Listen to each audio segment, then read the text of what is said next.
అయినా కాలుకు పుండు అయింది, చాలా పురుగులు వాడుతున్నాయి, చుట్టుపక్కల కష్టం అవుతుంది. అయినా ₹1,00,00,000 ఇల్లు ఉంది. అన్నం గిట్ల ఎవరు పెడతారు ఇక్కడ?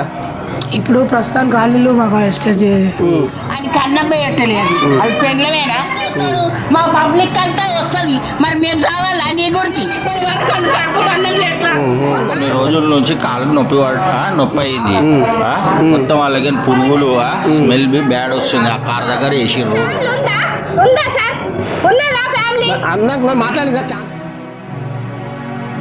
ఒక తండ్రి ఎన్నో కష్టాలు చిన్నప్పటి నుండి చదువు చూసి కొడుకులకు ఏ కష్టం రాకూడదని కొడుకులను పెంచి పోషించి స్కూల్కి వెళ్ళేటప్పుడు ఒక షూస్ చదువు చెప్పించి పెద్దవాడిని చేసి ఒక జాబ్ వచ్చి అతను వెల్ సెటిల్డ్ అయిన తర్వాత ఆ కొడుకు ఒక తండ్రిని గాలికి వదిలేసిండు.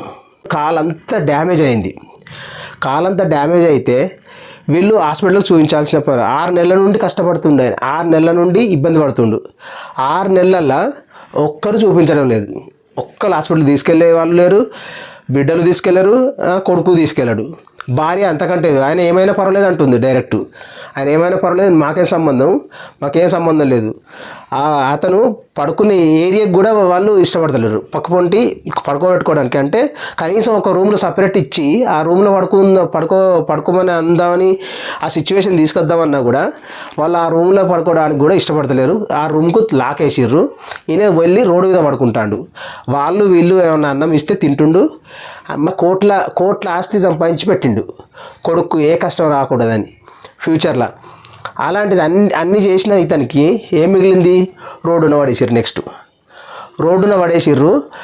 వీళ్ళు అన్నమో పప్పు అదో ఇస్తా అంటే తింటుండు. ఎట్లా అంటే రోడ్డు మీద ఒక మూలకు, ఎంత దారుణంగా ఉన్నది తెలుసా, రోడ్డు మీద ఒక మూలకు పడుకుంటాడు.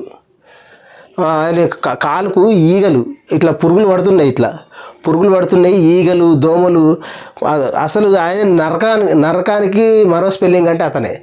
అలాంటి నరకాన్ని చవి చూస్తుండు. కానీ ఒక్కరు పట్టించుకునే నాదుడే లేరు.